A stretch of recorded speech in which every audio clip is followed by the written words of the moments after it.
할렐루야. 예수 그리스도 이름으로 하나님 말씀 증거하겠습니다. 우리 다 같이 하나님 말씀 요한계시록 19장 1절부터 10절까지 말씀을 다 같이 찾겠습니다.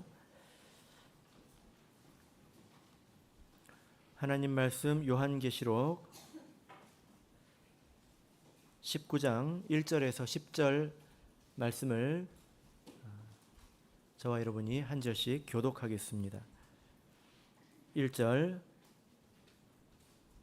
이 일 후에 내가 들으니 하늘에 허다한 무리의 큰 음성 같은 것이 있어 가로되 할렐루야, 구원과 영광과 능력이 우리 하나님께 있도다.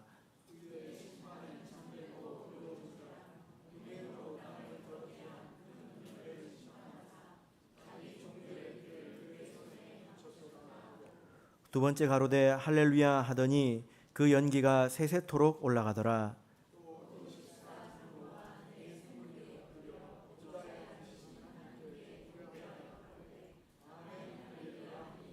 보좌에서 음성이 나서 가로되 하나님의 종들 곧 그를 경외하는 너희들아, 물론대소하고 다 우리 하나님께 찬송하라 하더라.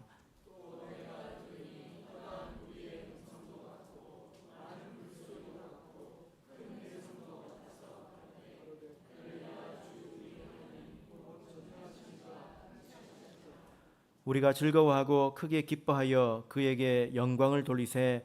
어린 양의 혼인 기약이 이르렀고 그 아내가 예비하였으니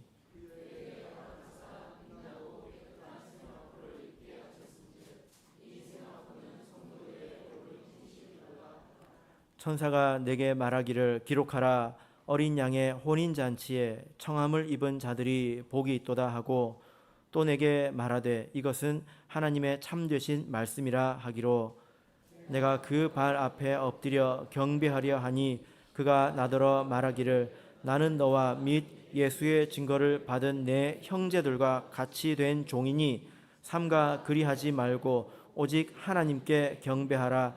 예수의 증거는 대언의 영이라 하시더라. 아멘.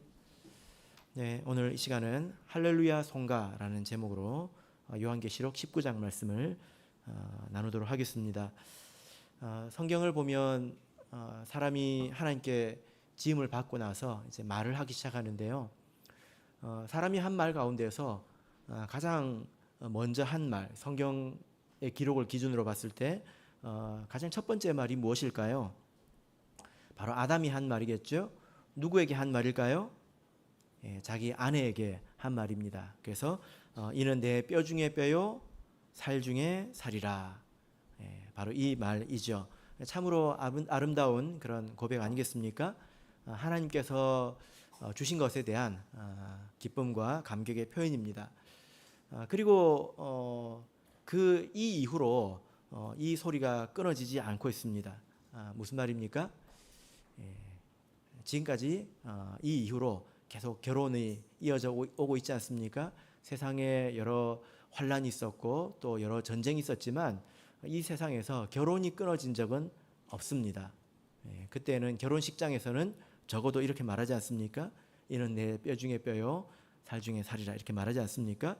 자, 그런데 계시록 18장을 보시면 18장 23절을 보시면 이때가 되면 이제 이 소리가 들리지 않는다 이렇게 말씀하고 있습니다. 등불 빛이 결코 다시 내 가운데서 비치지 아니하고 신랑과 신부의 음성이 결코 다시 내 가운데 들리지 아니하리로다. 그러니까 이 마지막 때가 되면 이는 내 뼈 중에 뼈요 살 중에 살이라 하는 이 말이 이제 다시 들리지 않는다라는 것입니다. 사람들의 좋은 목소리가 사라졌죠. 그리고 이제 19장에 이르러서는 이 소리는 사라졌지만 허다한 무리의 큰 음성을 우리가 들을 수 있습니다. 그 소리가 무엇일까요? 바로 할렐루야입니다. 할렐루야는 우리 성도들에게 아주 익숙한 말이고 어쩌면 우리가 가장 많이 하는 말 중에 하나 아닐까 이렇게 생각이 됩니다. 할렐루야라고 하는 이 말에는 뜻이 있죠. 할렐루는 무슨 뜻일까요? 너희는 찬양하라 이 뜻입니다. 원래 할랄이라고 하는 이 단어에서 왔는데 찬양하다 이 뜻입니다. 근데 이게 할렐루가 되면 너희는 찬양하라 해서 명령문이 됩니다. 그리고 야 그러면 야 이게 아니고 성경에서 야는 여호와의 축약형입니다. 그래서 할렐루야 하면 무슨 뜻일까요? 너희는 여호와를 찬양하라 이 뜻입니다. 너희는 여호와를 찬양하라. 자, 그러면 우리가 할렐루야를 말할 때 그 대신에 너희는 여호와를 찬양하라 이렇게 말하면 안 될까요? 그러면 좀 이상할까요? 이 찬양하다라고 하는 이 단어는 할랄이라고 하는 이 단어는 구약 성경에서 140번 정도 쓰인 아주 평범한 그런 단어입니다. 그리고 여호와라고 하는 야라고 하는 이 단어도 얼마나 많이 쓰였겠습니까? 이 분명히 이 뜻이 있는데 이 단어를 번역하지 않고 그냥 할렐루야라고 그대로 음역한 것은 좀 특별하지 않습니까? 그죠? 굉장히 좀 특별합니다. 시편 150편 6절을 보겠습니다. 시편 150편 6절입니다.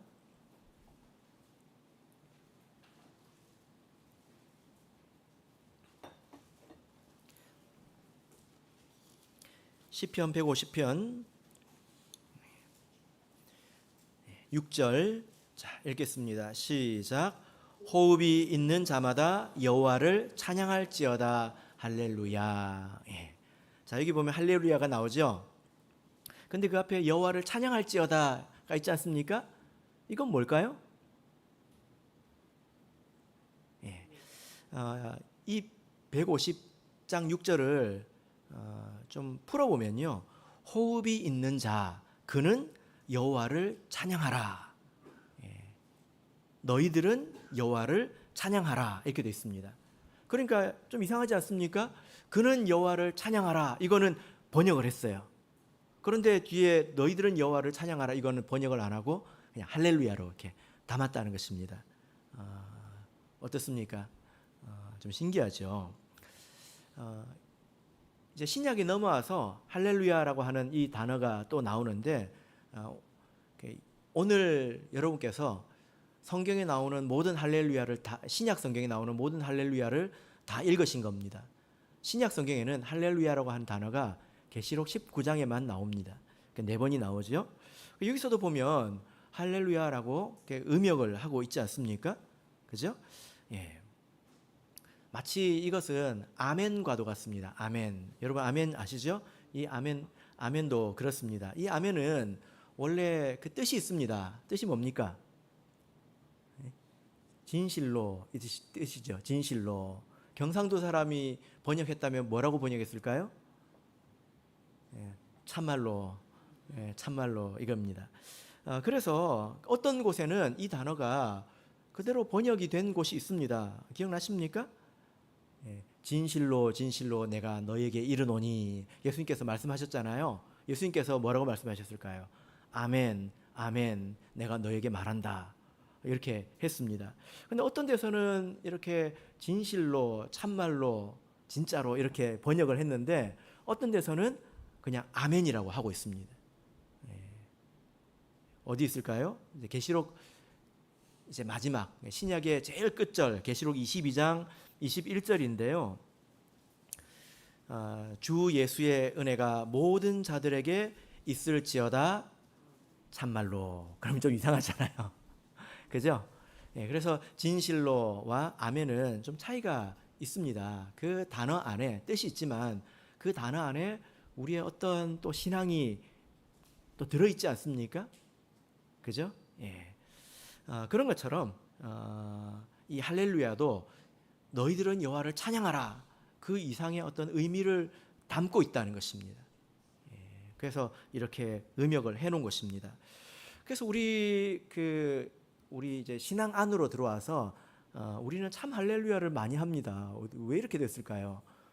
우리는 성령을 받기 위해서 구할 때 할렐루야를 기도하고 또 인사할 때마다 할렐루야로 인사하죠. 그죠? 대만 성도를 만나든지 미국 성도를 만나든지 아프리카 성도를 만나든지 다 인사는 할렐루야입니다. 다 통합니다. 그죠? 그리고 이 할렐루야라고 하는 말에는 참 능력이 있습니다. 그래서 위급한 가운데서 할렐루야를 외쳐서 구원받은 간증을 여러분 많이 들어보셨죠? 몇 가지나 생각이 나십니까? 그런 간증을 이제 종종 듣습니다. 그죠? 그래서 제가 이제 들어본 것도 곰곰이 생각해 보니까 몇 가지가 있는데요. 제가 아마 이 자리에서 여러분들과 같이 들었을 때부터 제가 들었던 것 같아요. 이제 아파트에서 떨어지는 아이의 이야기도 들었고, 그리고 제가 들은 신기한 이야기 중에 하나는 어떤 목사님이 아프리카에 가서 선교를 하고 있었는데, 아프리카는 기독교가 강합니다. 그런데 굉장히 혼란한 기독교이고요. 그리고 나머지는 다 주술사들입니다. 살인 역사가 심합니다. 그런데 예배 중에 어떤 사람이 목자님을 향해서 저 뒤에서 어떤 주술사가 칼을 던졌습니다. 근데 그 목자님 어떻게 했을까요? 그때 할렐루야 했습니다. 그리고 그 날아오던 칼이 중간에서 땅으로 떨어졌습니다. 그래서 제가 그 이야기를 들었을 때 신기한 것은 뭐였냐면 그 짧은 순간에 얼마나 이 속에 내면화되어 있으면 그 짧은 순간에 할렐루야가 나올까. 우리 자매님들은 엄마가 먼저 나올 것 같은데, 엄마! 아빠는 아무도 안 찾을 것 같습니다. 이렇게 나올 것 같은데 어떻게 이렇게 할렐루야를 이렇게 말할까, 이제 그런 생각이 들었습니다. 어쨌거나 우리는 우리 신앙 간증 가운데서 하나님께서 이 할렐루야를 통해서 우리 성도들을 건져주시는 이야기들을 이제 많이 들어봤습니다. 신비로운 단어다라는 거죠. 그래서 우리가 성경에서 이 할렐루야를 우리가 찾아보면 생각보다 많이 나오지 않아요. 한 100번 이상 나올 것 같죠. 그죠? 그런데 그렇지 않습니다. 27번밖에 안 나옵니다. 근데 그 가운데서 23번은 이제 구약 성경에 나오는데, 구약 성경 안에는 전부 시편에만 나옵니다. 다른 성경에는 나오지 않습니다. 시편에만 나오고요. 신약 성경에는 방금 읽으신 계시록 19장에만 나옵니다. 자, 그러면 우리 가장 첫 번째 할렐루야를 한번 찾아볼까요? 시편 104편입니다. 시편 104편. 그래서 우리가 할렐루야의 신앙을 탑재하고 할렐루야를 말할 때마다 이제 참으로 할렐루야를 하게 되기를 바랍니다. 시편 104편 35절. 이 말에는 어떤 신앙, 어떤 믿음이 담겨 있을까요? 시편 104편 35절. 자, 읽겠습니다. 시작. 죄인을 땅에서 소멸하시며 악인을 다시 잊지 못하게 하실지로다. 내 영혼아 여호와를 송축하라. 할렐루야. 여기서 한 구절만 읽었는데요. 여기서 이 35절 안에서는 두 가지 소원을 말하고 있죠. 무엇입니까? 죄인을 소멸해달라는 것입니다. 그리고 악인이 다시 잊게 말아달라, 이렇게 구하고 있습니다. 죄인을 소멸하게 해주시고 악인이 다시 잊지 않게 하나님 해 주십시오, 이런 기도이죠. 이 의미가 방금 우리가 읽으신 계시록의 할렐루야와 의미가 통합니다. 자, 우리 요한계시록 19장으로 가서 보겠습니다.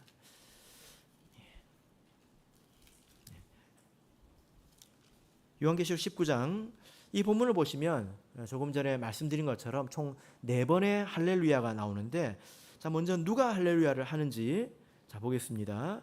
자, 1절을 우리 같이 읽겠습니다. 시작. 이 일 후에 내가 들으니 하늘에 허다한 무리의 큰 음성 같은 것이 있어 가로되 할렐루야. 자, 누가 할렐루야 하고 있습니까? 허다한 무리의 큰 음성 같은 소리로 할렐루야라고 하고 있습니다. 자, 그리고 이제 세 번째 할렐루야 4절을 보시면 누가 아멘 할렐루야 하고 있을까요? 24장로와 네 생물이 엎드려서 할렐루야라고 이렇게 말하고 있습니다. 그리고 네 번째 6절을 보시면 여기서 또 허다한 무리가 할렐루야 이렇게 말하고 있습니다. 먼저 이 허다한 무리는 누구를 말할까요? 자, 이 허다한 무리는 큰 무리를 말합니다. 자, 우리 계시록 7장을 보겠습니다. 계시록의 7장 9절을 보시면 여기 큰 무리가 나오는데요.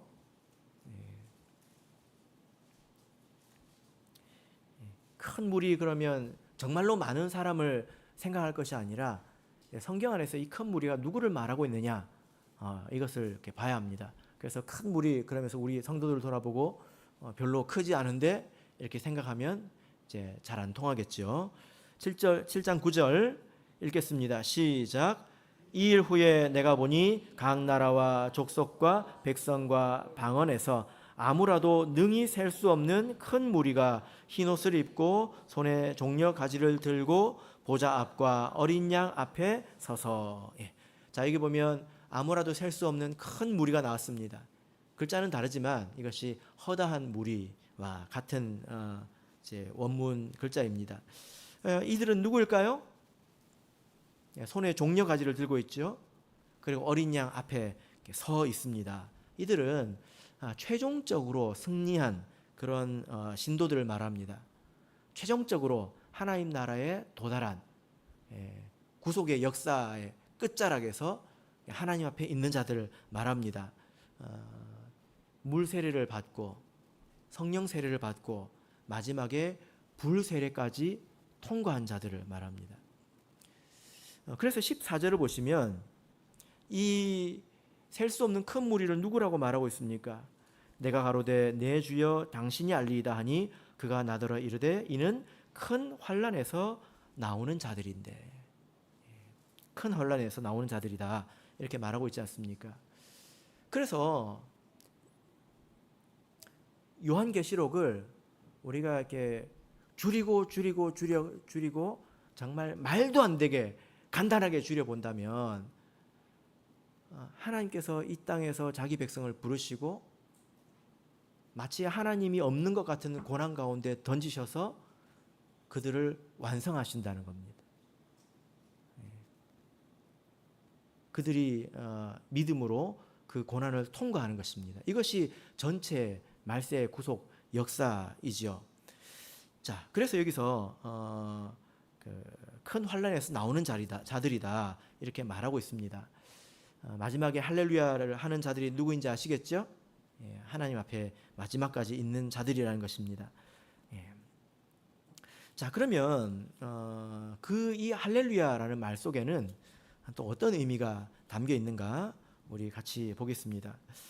할렐루야는 너희들은 하나님을 찬양하라, 또 하나님을 찬양합시다, 뭐 이런 뜻이 되겠죠. 그죠? 그런데 하나님의 어떤 면을 찬양하겠다는 것인가? 하나님은 찬양 받으실 만한 면들이 많이 있지 않습니까? 그죠?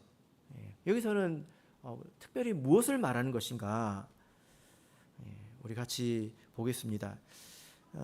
2절을 보겠습니다. 2절, 19장 2절 같이 읽겠습니다. 시작. 그의 심판은 참되고 의로운지라 음행으로 땅을 더럽게 한 큰 음녀를 심판하사 자기 종들의 피를 그의 손에 갚으셨도다. 자, 여기 보니까 무엇을 말하고 있습니까? 악한 자들을 심판하셨다. 이것에 대해서 할렐루야 하고 있지 않습니까? 성경에 나오는 최초의 할렐루야는 무엇이었죠? 죄인을 땅에서 소멸해달라는 것이었습니다. 마지막에 할렐루야는 무엇입니까? 죄인을 땅에서 소멸하셨다는 것입니다. 이 할렐루야는 이런 의미가 있습니다. 마지막 때 성도들은 큰 핍박을 당합니다. 그래서 계시록 13장 17절을 보면 짐승의 표를 받지 않은 사람들은 매매를 하지 못하겠습니다. 우리가 그동안에 성도들이 영육간에 얼마나 많은 고통을 당하는지 우리가 이렇게 봤잖아요. 그죠? 근데 그 고난은 마치 하나님이 없는 것 같은 그런 고통의 때라는 것입니다. 그러나 이 성도들은 하나님이 없는 것 같지만 하나님이 함께 하고 계셨다는 것을 알고 있었다는 거예요. 그래서 하나님께서 여기까지 우리를 인도해 오셨다는 것입니다. 우리가 욥기를 이렇게 생각을 해보면 욥이 하나님이 없는 것 같은 그런 고난을 겪었지 않습니까? 그죠? 근데 사실은 그때 하나님께서 함께 하고 계셨잖아요. 그 고난의 결과가 무엇입니까? 욥의 신앙이 정금같이 변하는 것이었습니다. 이것은 욥이 할 수 없는 것이었죠. 하나님이 없는 것 같은 고난 가운데서 사람은 할 수 없는 결과가 나타났다는 것입니다. 우리 한 사람 한 사람이 그냥 거룩해지는 것이 아닙니다. 하나님의 은혜가 있어야 되죠. 그죠? 그런데 그 은혜가 마치 하나님이 없는 것 같은 그런 고난이었다는 것입니다. 그래서 그 성도들이 이 말세에 있는 이 고난 가운데서 하나님께 많이 호소를 하지 않았습니까? 기억하십니까? 요한계시록 6장 10절을 보겠습니다. 그래서 고난 가운데서는 우리가 반드시 기도해야 합니다. 억울한 과부의 비유를 기억하시죠? 억울한 과부가 밤낮 괴롭게 했지 않습니까? 그 재판관을, 불의한 재판관을 괴롭게 하지 않았습니까? 그런 것처럼 이때는 밤낮 기도해야 되는 때입니다. 근데 그 기도의 내용이 무엇입니까? 6장 10절, 자 크게 읽어보겠습니다. 시작. 큰 소리로 불러 가로되 거룩하고 참되신 대주제여, 땅에 거하는 자들을 심판하여 우리의 피를 신원하여 주지 아니하시기를 어느 때까지 하시려나이까 하니, 이렇게 심판해달라고 구했단 말입니다. 근데 나팔의 재앙과 대접의 재앙으로 이 바벨론이 다 무너졌을 때에 성도들이 그 심판을 보고 할렐루야 하는 것입니다. 역시 하나님께서 함께 하고 계셨구나. 하나님이 없는 것 같았더니 그러나 하나님께서 함께 하셨구나. 이 감동을 말하고 있는 것입니다. 그런데 여러분, 어쩌면 이 내용을 보고 좀 불편한 마음이 들 수 있습니다. 세상에도 이런 말이 있지 않습니까? 죄는 미워해도 사람은 미워하지 말자, 뭐 그런 말이 있잖아요. 근데 성도가 이렇게 심판해달라고 기도하고 심판받아서 망하는 모습을 보고 할렐루야 하고 막 기뻐하는 모습 보니까 좀 어때요, 여러분? 그래도 됩니까? 지금은 그런 때가 아니지만 그래도 되는 때가 오면 우리가 다 알 겁니다. 이때가 그때이구나 알 겁니다. 근데 여기 말씀을 보시면 19장 2절을 보시면 큰 음녀를 심판하신 것에 대해서 감사하고 있습니다. 이게 다르고 다르다고요. 왜 바벨론이 아니라 음녀가 심판받은 것에 대해서 기뻐하고 있는가라는 거죠. 그 음녀는 무엇입니까? 음녀는 사상이라고 말씀드렸습니다. 철학, 사상, 세상을 지배하고 있는 그런 가치관, 세계관, 이걸 말합니다. 바벨론과 이 음녀는 서로 나눌 수가 없지요. 왜냐하면 음녀가 이 바벨론 위에 올라타 앉아 있지 않습니까? 사실 나눌 수는 없지만 그러나 이 하나님의 백성들이 기뻐하고 있는 것은 이 음녀가 심판받는 것이다 라는 거죠. 이걸 통해서 보면 여전히 성도들은 세상에 대해서 안타까운 마음을 가지고 있는 것처럼 보입니다. 지금도 그렇지 않습니까? 세상에 참 좋은 사람들이 많잖아요. 근데 뭐가 문제입니까? 머리에 하나님을 경외하는 그런 생각이 없고 참 진리를 받아들이는 그런 생각이 없잖아요. 그것이 참으로 안타까운 것이죠. 자, 이것이 바로 첫 번째 할렐루야입니다. 하나님이 보이지 않는 것 같지만 하나님이 다스리고 계셨다는 겁니다. 역시나 이게 할렐루야의 의미입니다. 그래서 두 번째 3절을 보겠습니다. 두 번째 할렐루야를 하니까 어떻습니까? 자, 3절 읽겠습니다. 시작. 두 번째 가로되 할렐루야 하더니 그 연기가 세세토록 올라가더라. 예. 예. 두 번째 할렐루야 하니까 그 연기 할 때 이 그는 그 헬라어로 보면 그 여성입니다. 그래서 앞에 있는 음녀를 말합니다. 그래서 음녀의 연기가 세세토록 올라간다는 것입니다. 그래서 이 세상에 심판이 임했다는 거죠. 마치 소돔과 고모라에서 연기가 하늘로 올라가는 것처럼 이 음녀가 불타고 있다는 것입니다. 자, 이제 4절을 읽겠습니다. 4절 시작. 또 24장로와 네 생물이 엎드려 보좌에 앉으신 하나님께 경배하여 가로되 아멘 할렐루야 하니. 자, 여기서 할렐루야를 또 누가 하고 있습니까? 네 생물과 24장로, 24장로와 네 생물입니다. 이들은 누구라고 기억하고 있습니까? 어떤 특별한 4명, 어떤 특별한 24명이 있는 것이 아니라 이들은 계시록 4장에 나오는 온전한 하나님의 백성들을 말하는 것입니다. 상징적으로 일컫는 것이죠. 그들이 아멘 하고 있습니다. 아멘 할렐루야라고 하고 있죠. 5절을 보면 그들이 아멘 할렐루야 할 때 하나님의 보좌에서 음성이 나서 너희들은 하나님께 찬송하라 이렇게 명령하고 있습니다. 자, 5절을 읽어보겠습니다. 5절 시작. 또 보좌에서 음성이 나서 가로되 하나님의 종들 곧 그를 경외하는 너희들아 물온대소하고 다 우리 하나님께 찬송하라. 자, 여기 보니까 너희들아 물온대소하고 다 우리 하나님께 찬송하라. 이거를 우리가 뭐라고 줄여서 말할 수 있을까요?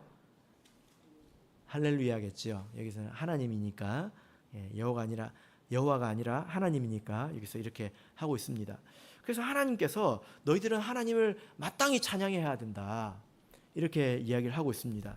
그러니까 6절에서 허다한 무리들이 그 말씀에 화답해서 다시 한번 할렐루야를 하고 있죠. 자, 6절을 읽어보겠습니다. 시작. 또 내가 들으니 허다한 무리의 음성도 같고 많은 물소리도 같고 큰 내성도 같아서 가로되 할렐루야 주 우리 하나님 곧 전능하신 이가 통치하시도다. 자, 여기서 할렐루야라고 다시 화답하고 있습니다. 여기서 할렐루야 이후에 뭐라고 화답하고 있습니까? 주 우리 하나님 전능하신 이가 통치하신다. 그 하나님께 모든 주권이 있다는 것입니다. 세상 사람들의 눈으로 봤을 때는 하나님이 없는 것처럼 보이고 그리고 세상 권력자들에게나 힘이 있는 것처럼 보이지만 그렇지 않다는 것입니다. 하나님께서 역시나 통치하고 계셨다라는 겁니다. 여러분은 지금 그런 믿음이 있으십니까? 하나님께서 내 삶을 통치하고 계신다. 이런 생각이 드십니까? 여러 가지 생각에 이런 그 믿음이 흔들릴 수 있거든요. 내가 살아가면서 때로 이제 고난을 겪을 때 하나님이 정말 나와 함께 하시는가? 이런 의문이 들 수 있습니다. 그죠? 그리고 뿐만이 아니라 하나님께서 나를 아무리 다스리셔도 내가 하나님 통치에 따르지 않고 내 고집대로 살아가면 어떻게 우리가 하나님이 나를 다스리신다, 통치하신다 이렇게 말할 수 있겠습니까? 그렇게 말할 수가 없죠. 그죠? 그래서 이런 말을 하는 것은 우리 신앙이 사실 온전해질 때 이렇게 말할 수 있는 것입니다. 우리가 하나님께서 주신 은혜를 잘 깨닫지도 못하고 하나님이 어디 계시지? 하나님 진짜 나를 도와주고 계신가? 하나님 나와 함께 계시는가?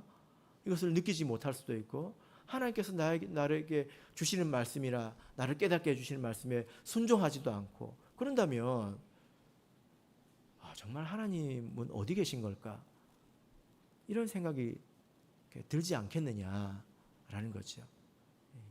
그래서 신앙의 성숙은 다른 것이 아니라 엘리야가 세미한 음성 가운데서 하나님을 발견한 것처럼 보이지 않는 것 가운데서 하나님의 통치와 다스림을 발견할 수 있는 것이고 그것에 기쁘게 순종할 수 있는 것입니다. 그게 신앙이 성장하는 것입니다. 볼 줄 알고 들을 줄 알고 따를 줄 아는 것이지요. 그때서야 하나님께서 나를 다스리신다 이렇게 말할 수 있을 것입니다. 이것은 마치 욥의 고백과도 같죠. 그래서 욥기와 계시록은 많은 면에서 통한다고 이렇게 말씀을 드렸습니다. 욥기는 개인의 완성이고요. 계시록은 교회의 완성이죠. 그래서 욥기와 계시록에는 다 전능자가 등장하는 것입니다. 계획을 손에 쥐고 집행하시는 분이 있다는 거예요. 보이지 않는 것 같아도 있다는 것입니다.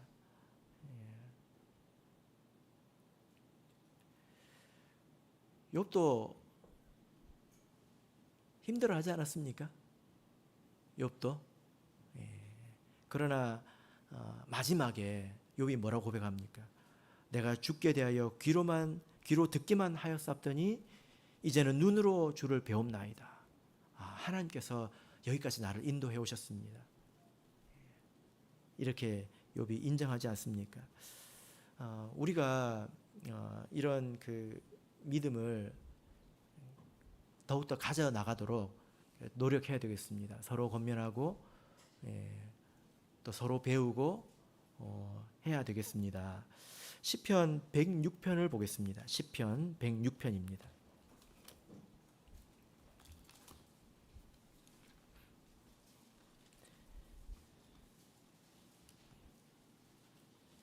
시편 106편 1절을 보겠습니다.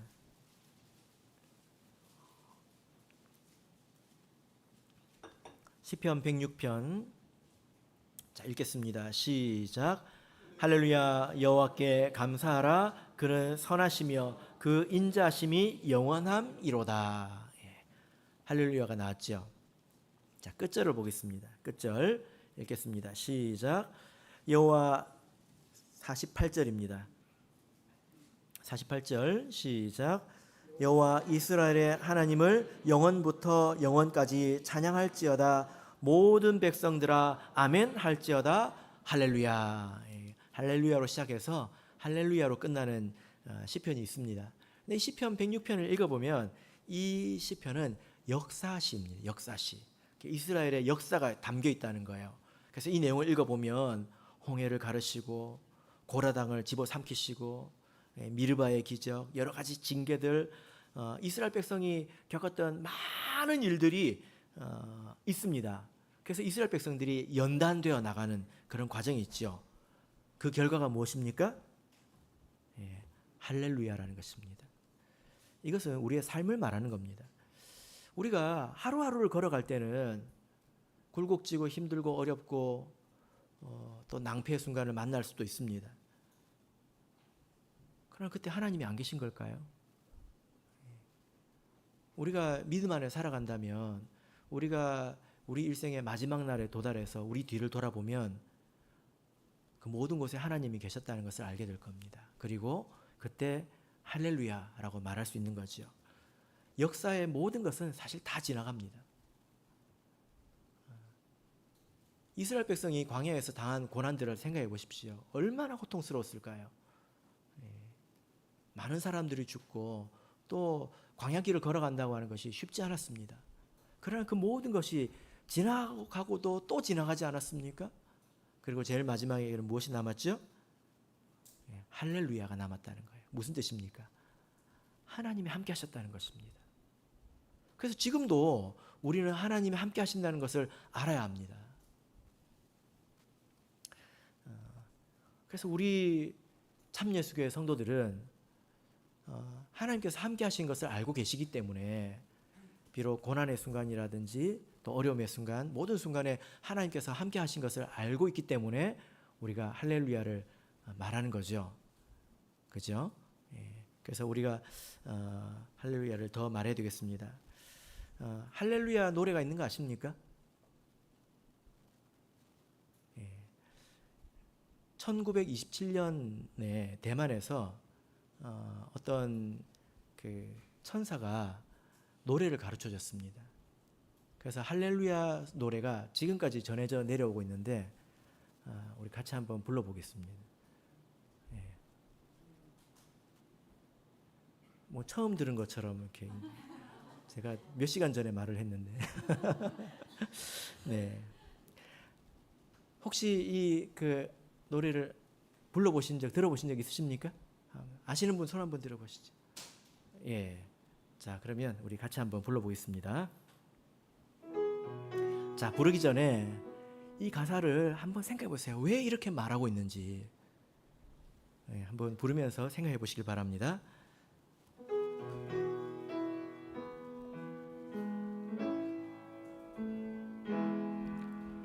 할렐루야, 할렐루야, 할렐루야. 하나님의 사랑 서로 권면하고 할렐루야, 할렐루야, 할렐루야. 하나님의 사랑 서로 권면하세. 할렐루야, 할렐루야, 할렐루야. 아멘. 꼭 설교를 마쳐야 될 것 같습니다. 제가 처음에 이 노래를 들은 지 오래됐거든요. 근데 이 가사가 잘 이해가 안 됐습니다. 여러분 이해가 되십니까? 네. 할렐루야, 할렐루야, 할렐루야. 하나님의 사랑 서로 권면하세. 네. 이게 제가 마음속에서 잘 연결이 안 되더라고요. 왜 이렇게 찬양하고 있는가? 제가 그 이후에 이 찬양이 주어진 배경을 들었는데 1927년이면 굉장히 어려울 때 아니겠습니까? 대만 그 참예수교의 초창기입니다. 그때 아주 강력한 성령의 역사가 있었고 그리고 많은 성도들이 회개하고 하나님 안으로 들어왔습니다. 근데 그런 날들은 뜨겁고 감동적이고 막 힘이 있잖아요. 근데 항상 그런 건 아니거든요. 그렇게 이제 붕 뜨듯이 신앙생활하는 것은 하나님이 지탱하시는 것이지 우리가 믿음으로 살아가는 건 아니지 않습니까? 그러니까 어느 순간 성도들이 믿음을 잃고 교회가 연약해지고 어려운 일들이 닥치고 아주 힘들었습니다. 그 교회가 아주 힘을 잃고 연약해졌습니다. 그때 이 찬양을 받았다는 것입니다. 왜 그럴까요? 하나님이 없는 것 같아도 없지 않다는 것입니다. 지금 이 고난을 겪고 있는 것도 하나님의 사랑에서 온 것이라는 겁니다. 그러니까 서로 권면하자는 거예요. 여러분 그렇잖아요. 제가 최근에도 어떤 성도님이 너무 힘들다고 하시더라고요. 너무 힘들어서 넘어질 것 같다고, 자기를 위해서 기도해달라고 이런 이야기를 저한테 하셨습니다. 우리가 어떻게 해야 될까요? 권면해야 합니다. 우리가 그 문제를 해결해 줄 수는 없어요. 그럴 수 없다 하더라도 그러나 하나님께서 안 계신 건 아니지 않습니까? 우리의 인생에 또 그 성도의 삶에 하나님께서 안 계신 건 아니잖아요. 그러니까 서로 권면하자는 것입니다. 그래서 이 시간이 지나고 나면 우리가 알게 되지 않겠냐는 것입니다. 하나님께서 함께 하고 계신 것을, 그죠? 그래서 할렐루야, 하나님께서 우리를 사랑하십니다. 지금 이 고난의 순간에도 하나님 우리를 사랑하십니다. 그러니 서로 권면합시다. 이렇게 세웁시다. 이 찬양의 내용인 것입니다. 이 믿음이 우리에게 있는 거죠. 그래서 참으로 할렐루야의 신앙을 가질 수 있는 사람들이 어디 있을까 생각해 보면 바로 우리들이 아닐까요? 하나님께서 정말 함께 하신다는 것을 우리만큼 알 수 있는 사람이 누가 있을까요? 그러므로 우리가 할렐루야 말뿐 아니라 할렐루야의 신앙을 가져야 되겠습니다. 자, 본문으로 돌아가서 7절 읽겠습니다. 찬양을 한 번만 불러서 아쉽죠? 집에 가서 많이 불러보시길 바랍니다. 요한계시록 19장 7절 읽겠습니다. 시작. 우리가 즐거워하고 크게 기뻐하여 그에게 영광을 돌리세 어린 양의 혼인 기약이 이르렀고 그 아내가 예비하였으니. 자, 지금 이 성도들이 아주 기뻐하고 있습니다. 마지막 순간에 그들이 기뻐하고 있습니다. 왜 기뻐하고 있을까요? 혼인 기약이 이르렀기 때문입니다. 이제 혼인 잔치가 눈앞에 왔기 때문입니다. 이 혼인 잔치는 누구의 혼인 잔치일까요? 바로 어린 양과 우리 교회의 혼인 잔치입니다. 그래서 이 교회를 집단적으로 바라보고 있는 것입니다. 한 명의 신부로 바라보고 있는 것이죠. 결혼을 하는데 뭐 추리닝 입고 갈 수가 없지 않습니까? 결혼 예복이 있을 것입니다. 결혼을 이야기하니까 또 생각이 나네요. 우리 요즘에 자매님들이 결혼에 그렇게 진심이라는 것을 제가 듣고 아주 놀랐는데요. 사실 우리는 이 결혼식을 준비해야 되지 않습니까? 자, 8절 보겠습니다. 8절 읽겠습니다. 시작.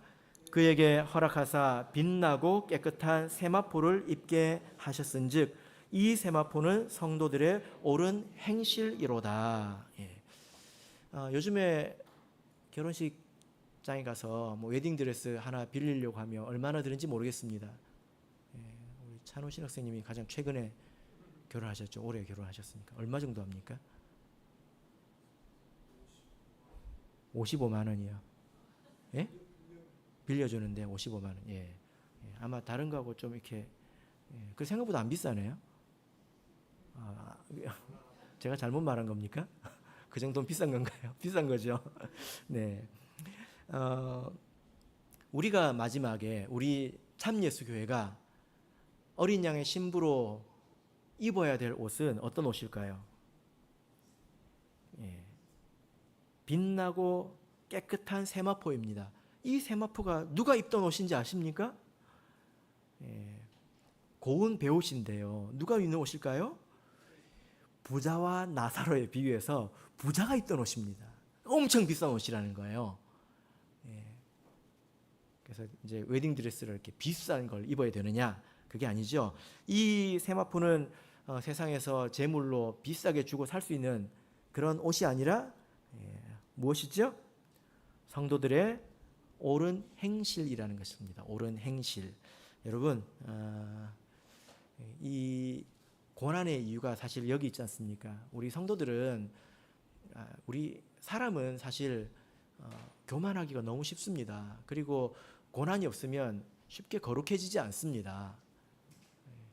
그래서 하나님께서 욥도 그렇고 말세의 교회도 그렇고 많은 고난을 통해서 온전케 하시는 거죠. 그죠? 그래서 내 삶에 고난이 있으면 하나님의 뜻이 있다고 생각하는 게 옳지 않겠습니까? 그래서 이 고난의 터널 끝에 우리가 옳은 행실을 옷 입게 되었다는 것입니다. 그때 우리가 서로를 보면 다 예수님을 보는 것 같을 것입니다. 자, 9절 읽겠습니다. 9절 시작. 천사가 내게 말하기를 기록하라. 어린 양의 혼인 잔치에 청함을 입은 자들이 복이 있도다 하고 또 내게 말하되 이것은 하나님의 참되신 말씀이라 하기로. 이 혼인 잔치에 이르기까지 우리 교회가 그리고 한 사람의 성도가 얼마나 많은 고생을 하는 것일까요?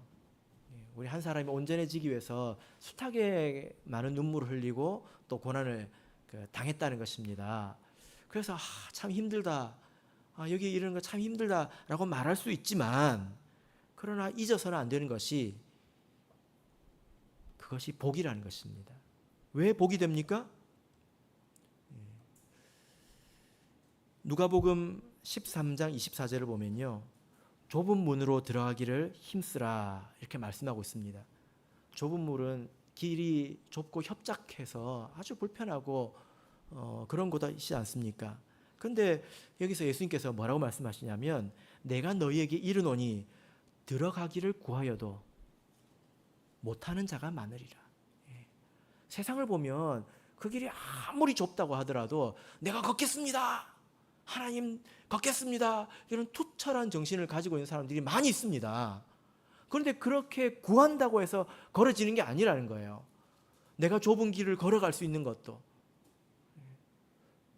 내가 누구보다도 어려운 인생을 산다 할지라도 그 길 끝에 하나님께서 계시다면 이 길을 걸을 수 있는 것 자체가 복이라는 것입니다. 그리고 다시 한번 말하고 있지 않습니까? 이것은 하나님의 참되신 말씀이다. 참말이라는 것입니다. 세상에 헛된 것에 수고하고 땀 흘리고 자신의 일생을 바쳐서 살아가는 사람들이 얼마나 많습니까? 우리보다 똑똑하고 우리보다 훌륭한 그런 사람들 가운데도 그런 사람들이 얼마나 많습니까? 그러나 우리는 택함을 받아서 이 자리에 있습니다. 로마서 9장 16절을 보겠습니다. 로마서 9장 16절입니다. 로마서 9장 16절.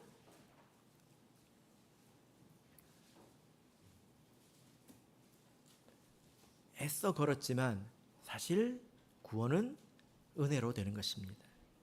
읽겠습니다. 시작. 그런즉 원하는 자로 말미암음도 아니요 다른 박질하는 자로 말미암음도 아니요 오직 긍휼히 여기시는 하나님으로 말미암음이니라. 말미암는다 하는 것은 때문에라는 거죠. 원하기 때문에 얻은 것도 아니고 열심히 노력했기 때문에 얻는 것도 아니고 하나님께서 우리를 긍휼히 여기셨기 때문에 우리가 구원을 얻는다는 것입니다. 우리를 불쌍히 여기시기 때문에 우리에게 고난도 주신다는 거죠.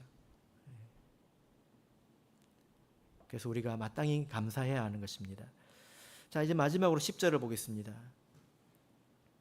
여기서 희한한 일이 하나 있는데요. 19장 10절 읽겠습니다. 시작. 내가 그 발 앞에 엎드려 경배하려 하니 그가 나더러 말하기를 나는 너와 및 예수의 증거를 받은 내 형제들과 같이 된 종이니 삼가 그리하지 말고 오직 하나님께 경배하라. 예수의 증거는 대언의 영이라 하더라. 자, 여기 보면 이 요한이 천사를 경배하려고 합니다. 그리고 22장에 보면 한 번 더 나옵니다. 이 요한은 예수의 하나님 말씀과 예수의 증거로 인하여서 밤모섬에 갇혀있던 영성이 뛰어난 그 사람 아니었습니까? 그런데 이 사람이 지금 천사를 경배하려고 하고 있다는 거예요. 이것은 우리를 일깨워주는 말씀입니다. 요한과 같이 성숙한 위치에 도달한 사람도 넘어질 수 있다는 거예요. 일의 결국을 다 알았지 않습니까, 요한이? 하나님의 7개의 인과 나팔과 대접과 바벨론의 애가와 그리고 성도의 할렐루야를 다 알았지 않습니까? 그러고 넘어질 뻔했다고요. 그래서 이 세상에 안전한 사람은 아무도 없습니다. 그래서 우리가 이것을 통해서 깨달아야 될 것은 우리가 지식이 더할수록 또 영적인 체험이 더할수록 또한 더욱 조심해야 된다는 거죠. 요한도 이렇게 넘어질 수 있다면 우리는 어떠하겠습니까? 이것이 큰 경고가 되는 것입니다. 우리 할렐루야 성가를 살펴봤습니다. 우리 마지막 순간에 우리가 믿음을 가지고 전능하신 하나님께서 다스리셨다라는 믿음을 가지고 할렐루야를 외칠 수 있도록 우리 오늘 하루도 믿음을 더해가시는 삶을 살아가시기를 진심으로 바랍니다.